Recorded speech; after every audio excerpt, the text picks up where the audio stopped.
If you're watching this, it's already too late for me. But maybe not for you. I know how that sounds melodramatic, paranoid, like the kind of thing you'd hear from someone who's spent too many nights alone with their own thoughts. But I need you to listen, really listen, because what I'm about to tell you isn't a cry for help.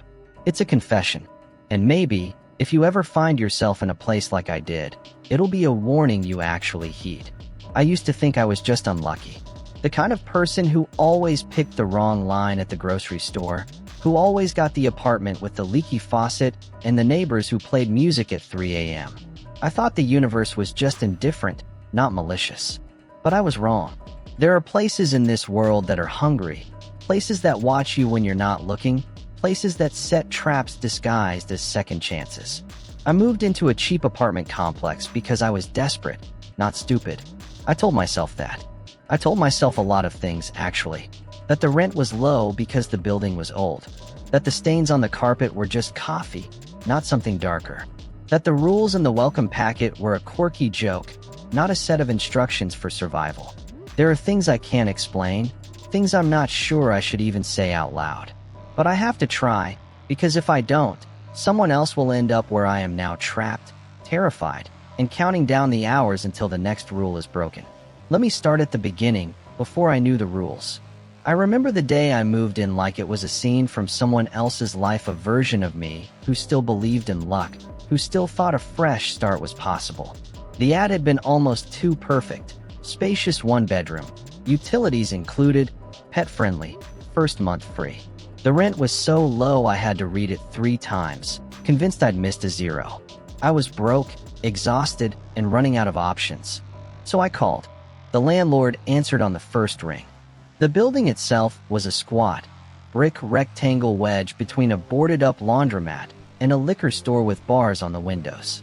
The paint was peeling, and the sign out front just said Maple Court in faded gold letters, the M hanging by a single screw. I told myself it had character. I told myself I could make it work. When I arrived, the parking lot was half empty, the asphalt cracked, and sprouting weeds. I hauled my boxes up the front steps, the door groaning open on hinges that sounded like they hadn't been oiled in decades. The lobby was dim, the kind of yellow light that makes everything look sickly. There was a bulletin board with curling flyers: lost cat, free couch, a notice about quiet hours that looked like it had been there since the 90s. The landlord was waiting for me at the desk. He was tall, thin, with a smile that never quite reached his eyes. He wore a suit that might have been expensive once, but now just looked tired. "You must be Alex," he said, shaking my hand with a grip that lingered a second too long. "We're so glad to have you here. Not many people appreciate a place like this anymore." I should have known something was off when the landlord smiled at me like that. There was something in his eyes, something hungry, or maybe just desperate. But I was too busy being grateful. He handed me a set of keys and a thick envelope. "Everything you need is in here," he said. "Just make sure you read the rules. They're important." My apartment was on the 3rd floor, at the end of a long, narrow hallway that smelled faintly of bleach and something metallic.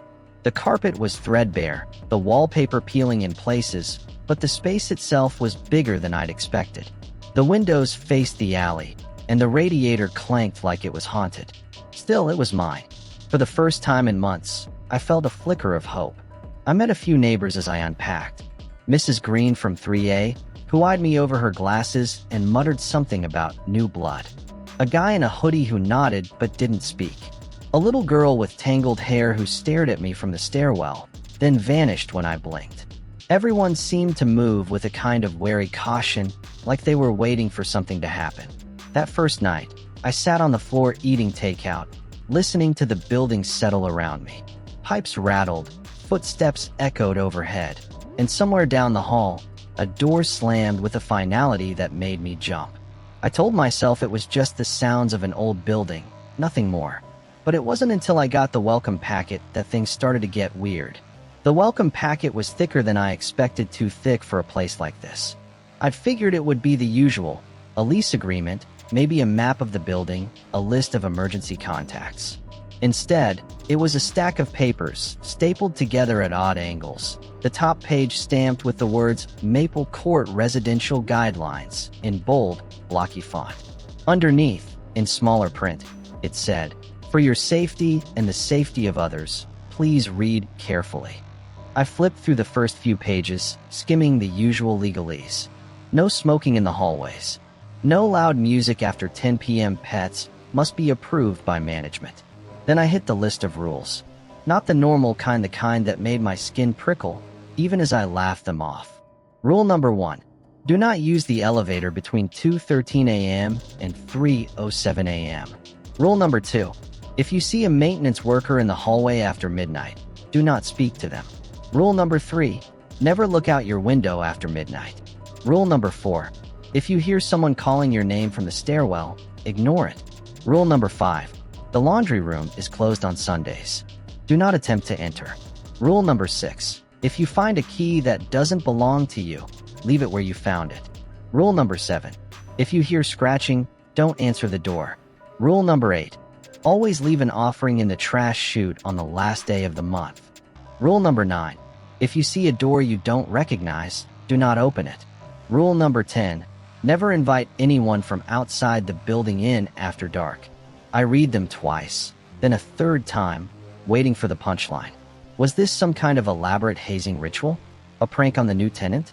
I could almost hear the landlord and the other residents snickering behind closed doors, waiting for me to ask about the offerings or the forbidden laundry room.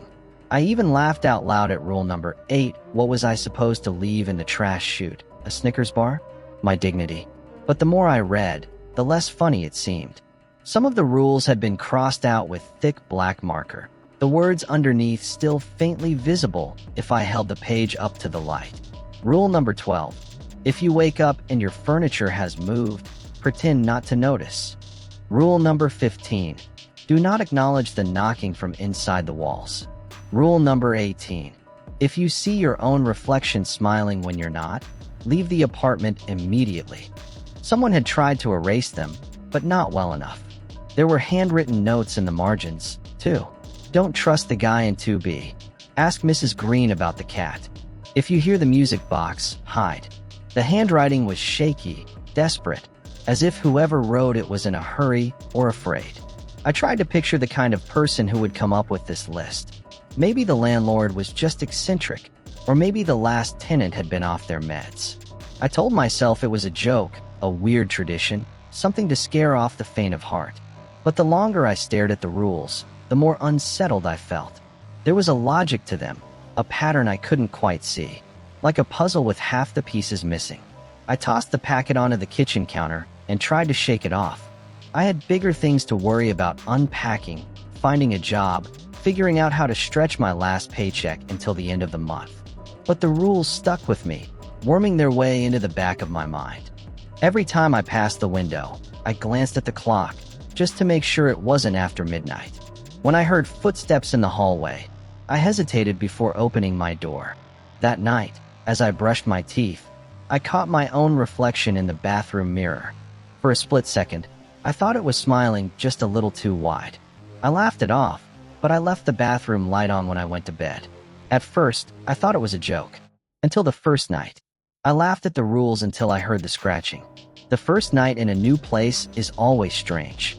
You notice every creak, every draft, every unfamiliar shadow. I tried to keep things normal, ordered cheap pizza, watched reruns on my laptop, and unpacked just enough to find my toothbrush and a change of clothes. I told myself I'd deal with the rest tomorrow, when the boxes didn't look so much like coffins stacked in the corner. By midnight, I was exhausted. I crawled into bed, the mattress still wrapped in plastic, and tried to ignore the radiators clanking and the distant thump of footsteps overhead. I was drifting off when I heard a faint, irregular scratching, like tiny claws or fingernails dragging along wood. It was coming from the hallway, just outside my door. At first, I thought it was a mouse. Or maybe the pipes. Old buildings have their quirks, right? But the sound grew louder, more insistent, as if whatever was making it was trying to get in. I remembered rule number 7. If you hear scratching, don't answer the door. I rolled my eyes in the dark. This was ridiculous. I wasn't about to let a list of creepy rules dictate my life. Besides, what was the worst that could happen? I got up, padded across the cold floor, and pressed my ear to the door. The scratching stopped. Silence pressed in, thick and heavy. I hesitated, hand on the doorknob. I wish I'd listened. I wish I'd never opened that door. I cracked it open, just an inch. The hallway was empty, lit by the same sickly yellow light as before. But the air felt wrong, colder, heavier, like the moment before a thunderstorm. I stepped out, peering left and right. Nothing. No sign of mice, no prankster neighbors, just the endless stretch of threadbare carpet and peeling wallpaper. Then I saw her, the little girl from earlier, standing at the far end of the hall, half hidden in shadow. She was barefoot, her hair tangled around her face, her eyes wide and unblinking. She didn't move, didn't speak, just stared at me, as if she was waiting for something. "Hey," I called softly, trying to sound friendly. "Are you okay? Do you need help?" She didn't answer. Instead, she lifted one hand and pointed slowly, deliberately at the door behind me. My door. Then she turned and vanished around the corner, her footsteps making no sound at all. I stood there, heart pounding, suddenly aware of how alone I was. I backed into my apartment and locked the door, double-checking the deadbolt. The scratching didn't come back, but I couldn't shake the feeling that I'd done something wrong, that I'd broken a rule I didn't fully understand. I tried to sleep, but every time I closed my eyes, I saw the girl's face, pale and expressionless, and the way she'd pointed at my door. I kept thinking about the rules, about the ones that had been crossed out, about the notes scrawled in the margins. What happened if you broke them? What was I supposed to be afraid of? The next morning, I found a long, thin scratch on the inside of my door. It hadn't been there before. I ran my finger over it, half expecting it to be a trick of the light, but it was real deep enough to catch my nail, as if something had tried to claw its way in. Or out. That was just the beginning. The rules only got stranger. The next few days, I tried to settle in, but the building wouldn't let me forget the rules. Every time I passed the welcome packet on the counter, I felt its weight, like it was watching me. I started noticing things I'd missed before. The way the hallway lights flickered at odd intervals, the faint smell of burnt sugar that drifted through the vents at night, the way the elevator doors seemed to hesitate before opening, as if something on the other side was making up its mind. I figured I'd get used to it. People adapt, right? But the neighbors made that impossible. Mrs. Green from 3A was the first to approach me. She caught me in the laundry room, her arms full of towels, her eyes sharp behind thick glasses. "You're new, huh?" she said, not bothering to hide her suspicion. "Don't trust the guy in 2B. And whatever you do, don't talk to the landlord after dark." I tried to laugh it off. "Is that another one of the rules?" She didn't smile. "Some rules aren't written down," she said, and left without another word. Later, I ran into the guy in the hoodie 2B, I guess by the mailboxes. He was tall, with a nervous energy that made him twitchy. He glanced at me, then at the security camera in the corner, and muttered, "You get the packet?"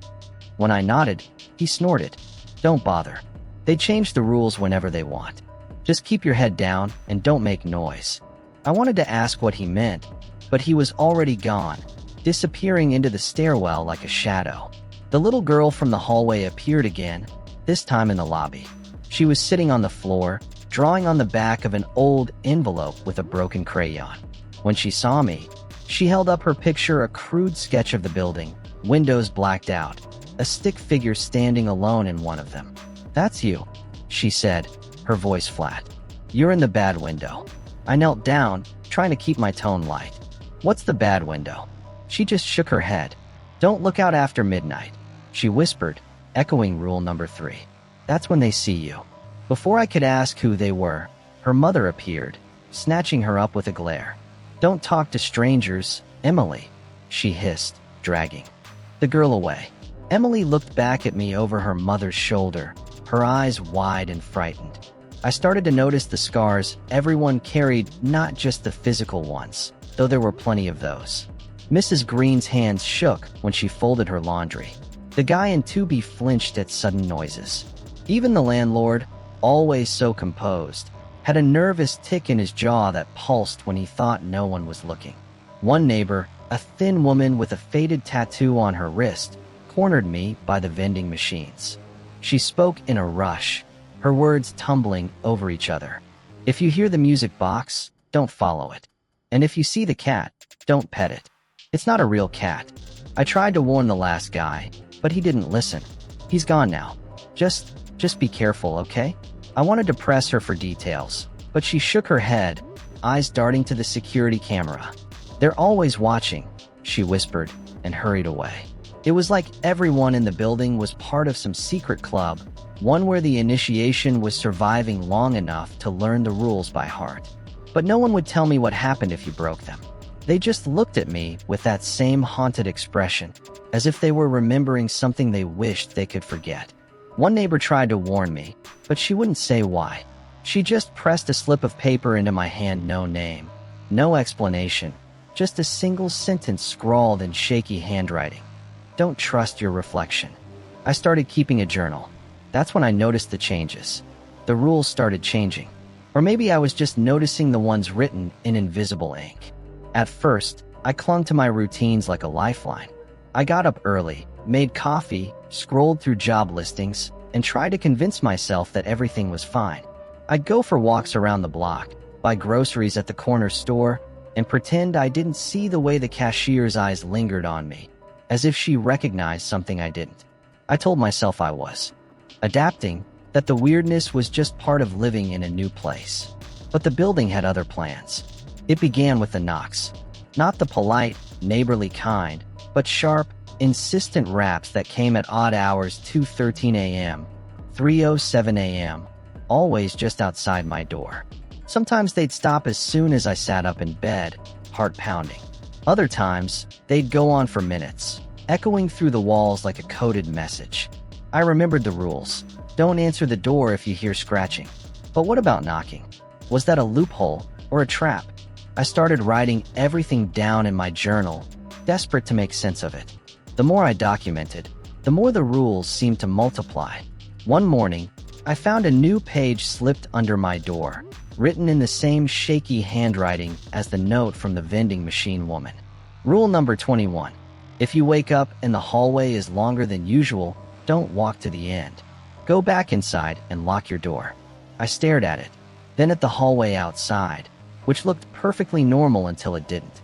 Some nights, the corridor outside my apartment seemed to stretch on forever, the lights flickering in and out, doors appearing where there hadn't been any before. Once, I saw a door with no number, just a brass handle that gleamed in the dark. I almost reached for it, but the memory of rule number 9, never open a door you don't recognize, stopped me cold. The building itself seemed to shift when I wasn't looking. I'd leave my apartment to take out the trash and find myself on a different floor, staring at wallpaper I'd never seen before. The elevator would open onto pitch-black hallways, the kind where you could feel something breathing just out of sight. I stopped using it altogether, even during the day. Meals became a ritual of self-preservation. I'd sit at my tiny kitchen table, eating in silence, listening for the telltale sounds. The music box melody drifting through the vents, the soft padding of footsteps overhead, the low, guttural hum that sometimes vibrated through the pipes. I started eating less, afraid that whatever lived in the walls might be drawn by the smell of food. I tried to keep in touch with the outside world, but my phone calls dropped, my texts went unanswered, and my emails bounced back with cryptic error messages. My friends' social media profiles started disappearing one by one, as if they'd never existed. I was alone, and the building knew it. The neighbors grew stranger, too. Mrs. Green stopped making eye contact, her hands trembling so badly she could barely hold her keys. The guy from 2B vanished for days at a time, then reappeared with fresh bruises and a haunted look. Emily, the little girl, stopped drawing in the lobby. Instead, she'd sit by the stairwell, rocking back and forth, whispering to herself. Once, I heard her say, "They're coming for the new one." I started seeing things out of the corner of my eye, shapes that didn't belong, shadows that moved against the flow of light. Once, I caught my reflection in the hallway mirror, only to see it blink a split second after I did. I covered the mirror with a towel and tried not to think about it. The rules became more demanding, more specific. Leave an offering in the trash chute on the last day of the month. I left a handful of coins, a piece of chocolate, even a lock of my own hair. The next morning, the offering was always gone, and the trash chute door would be warm to the touch, as if something had taken it. One night, I woke to the sound of someone calling my name from the stairwell. The voice was familiar, my mother's, or maybe my own, echoing back at me. I pressed my hands over my ears and recited the rules like a prayer. When the voice finally stopped, I found a new scratch on the inside of my door, deeper than the last. I tried to keep track of the rules, but they kept changing. Some days, the welcome packet would have new pages, the ink still wet. Other days, rules I remembered would be gone, replaced by warnings I didn't understand. If you see the landlord's shadow without the landlord, hide. If the lights go out at 4:44 a.m., don't move until sunrise. I was running out of space in my journal and out of patience. There's one rule I haven't broken yet, but I'm running out of time. I stopped sleeping. I stopped eating. I started to wonder if I was losing my mind, or if the building was just wearing me down, one rule at a time. The line between normal and nightmare blurred until I couldn't tell which was which. I'd catch myself staring at the door, waiting for the next knock, the next scratch, the next impossible rule. I tried to leave. That's when I realized the truth. The exit was right there. But every time I opened the door, I was back in my apartment. It started with a plan, simple, desperate, the kind you make when you're running on fear and caffeine. I waited until noon, when the building was at its quietest, and packed a bag with the essentials: wallet, phone, keys, the journal, and the welcome packet. I told myself I'd walk out the front door, get on a bus, and never look back. I rehearsed it in my head, step by step, as if that would make it real. The hallway was empty, sunlight slanting through the grimy windows. I moved quickly, not looking at the mirrors, not listening for the music box. Down the stairs, past the faded bulletin board, through the lobby that always smelled faintly of bleach and something sweet. The front door was just ahead, warped wood and frosted glass, the outside world a blur of color and sound. I reached for the handle, heart pounding. The metal was cold, almost sticky. I pulled. The door swung open, and I stepped into my apartment. I froze, staring at the familiar threadbare carpet, the boxes I still hadn't unpacked, the welcome packet on the counter. For a moment, I thought I'd hallucinated the whole thing. I tried again, retracing my steps, moving faster this time. Down the hall, down the stairs, through the lobby, out the door back in my apartment. I tried the fire escape. The window stuck, but I forced it open, scraping my knuckles on the frame. I climbed out, the metal groaning under my weight, and looked down at the alley below. It was empty, silent, the kind of silence that feels staged. I started down the ladder, counting the rungs, not daring to look back. When my feet hit the ground, I ran for the street only to find myself standing in the building's lobby, the elevator doors sliding open with a cheerful ding. Panic set in. I tried every exit I could find, the back door, the basement, even the laundry room on a Sunday. Each time, I ended up somewhere I recognized: my apartment, the lobby, the third-floor hallway. The building folded in on itself, a maze with no center, no way out. I started to notice things I hadn't before. The clocks all showed different times, none of them right. The windows looked out onto the same alley, no matter which side of the building I was on. The stairwells twisted, sometimes leading up when they should have gone down, sometimes ending in blank walls or doors that wouldn't open. Once, I found myself on a floor that didn't exist: no numbers on the doors, no lights, just a long corridor that seemed to stretch forever. I turned around, and the way back was gone. That's when I saw something in the stairwell. I don't think it was ever human. It was tall, impossibly thin, its limbs too long, its face a blur of shifting features. It moved with a jerky, unnatural grace, like a puppet with tangled strings. It didn't speak, but I felt its attention, cold and heavy, pressing down on me. I ducked into a doorway, heart hammering, and waited until it passed. When I looked again, it was gone, but the air was colder, and the walls seemed to pulse with a slow, steady heartbeat. I tried calling for help, but my phone was useless.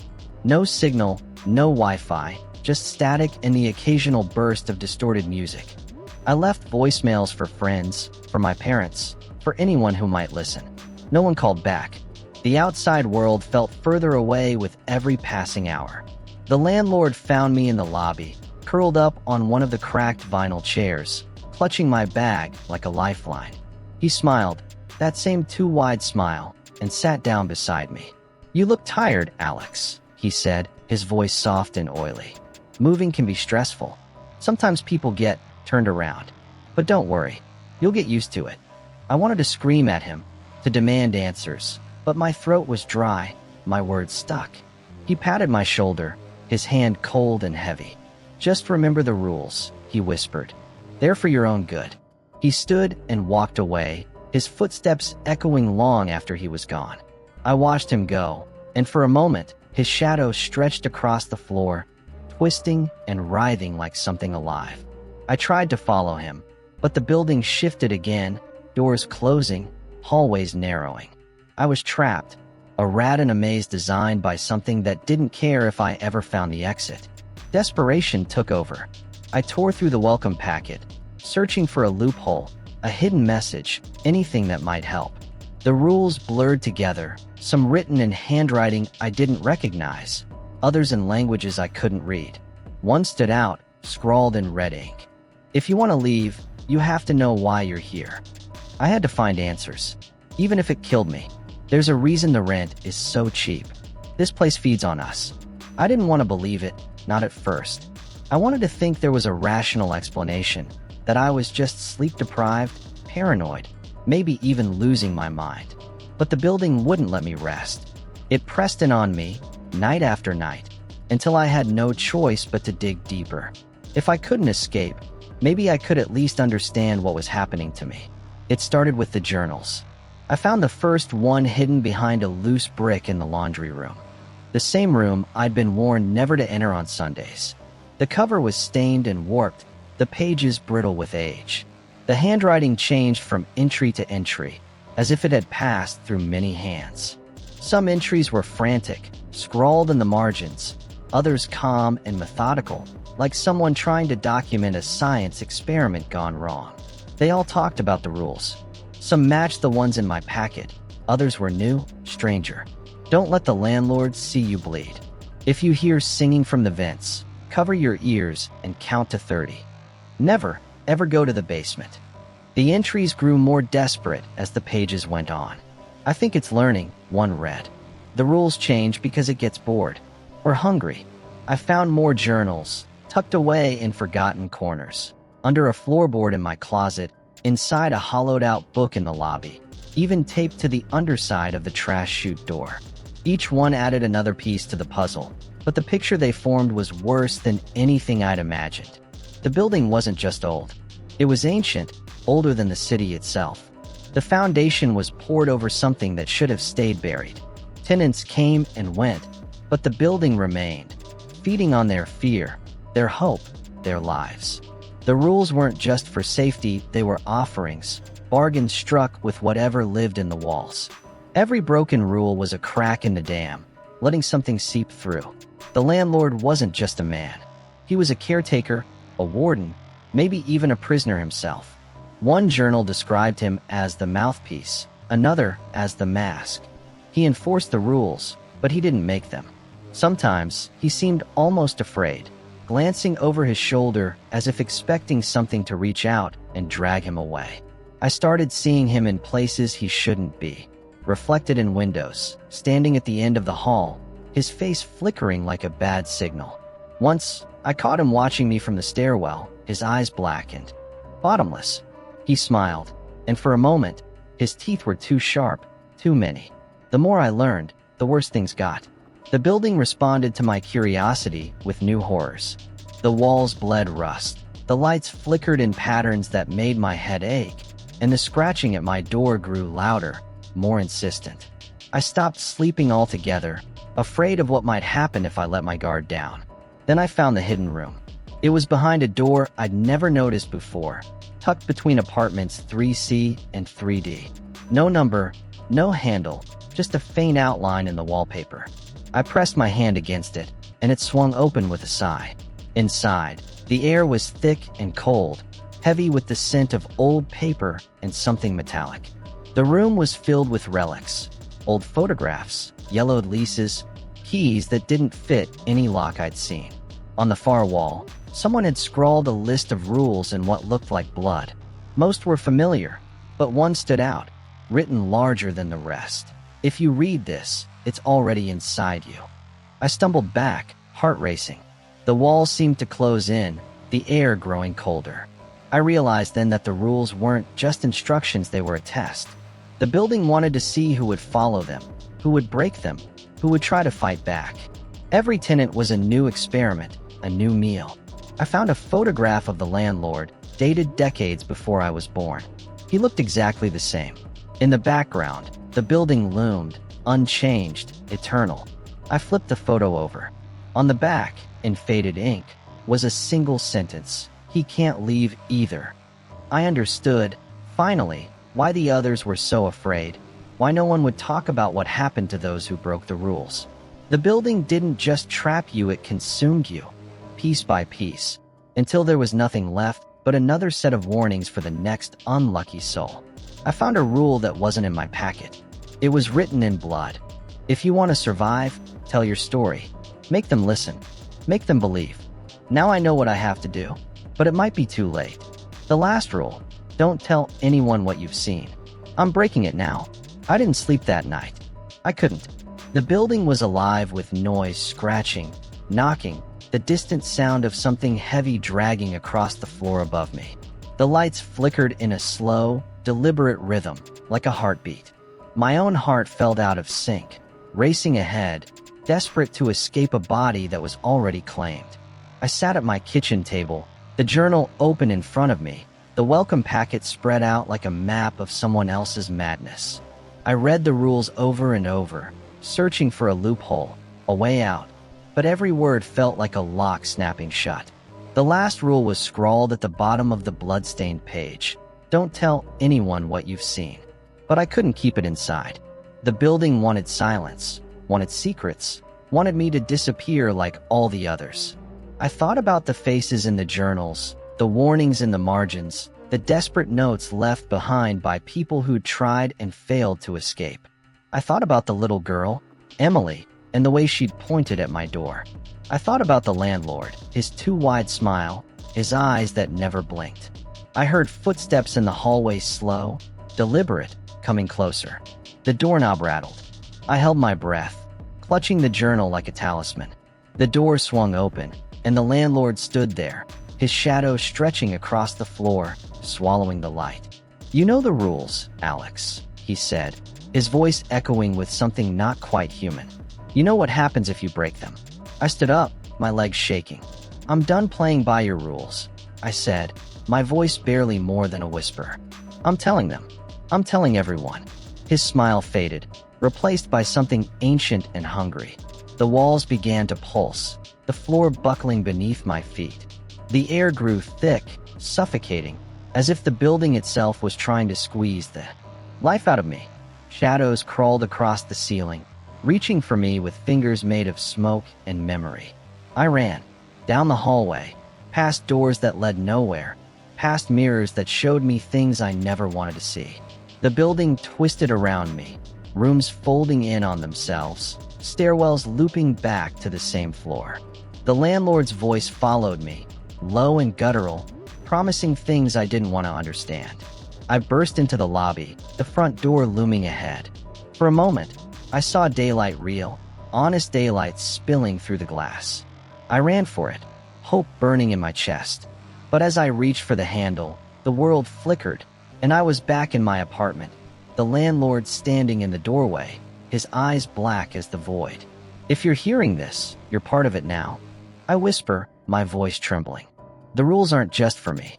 They're for anyone who listens, anyone who believes." The walls close in, the lights flicker out, and I feel the building's hunger wrap around me like a shroud. I don't know if this will reach anyone, but I have to try. If you ever see a cheap apartment with too many rules, run. I don't know how much time has passed since I started telling this story. Sometimes I think I'm still sitting at that kitchen table, the journal open, the lights flickering overhead.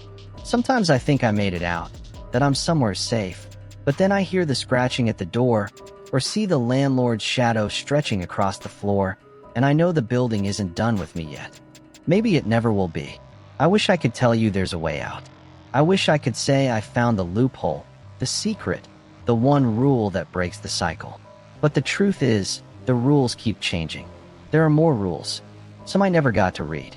Some, I think, are still being written by the building, by the people who came before me, maybe even by you, now that you've heard my story.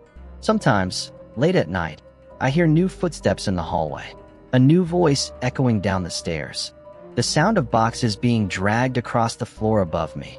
The cycle starts again, and I wonder if the next tenant will be smarter or luckier or just a little bit faster than I was. I wonder if they'll find my journal or if the building will hide it away, like it does with everything it doesn't want you to see. If you're still listening, if you've made it this far, maybe you're one of us now. Maybe you've seen things you can't explain or lived somewhere that felt just a little too hungry. Maybe you found rules that didn't make sense, rules that felt more like warnings than advice. Have you ever seen rules like these? Comment below. Maybe together, we can figure it out. Maybe if enough of us share what we know, the building will lose its grip, even if just for a moment. Or maybe it's already too late, and the rules are spreading, one story at a time. To those who've survived places like this, you know what I mean. To those who haven't, be careful. The next time you see a listing that seems too good to be true, remember my story. Remember the rules. And if you hear scratching at your door, whatever you do, don't open it. Because the cycle never really ends. It just waits for the next person to move in. And if you're reading this, maybe that person is you.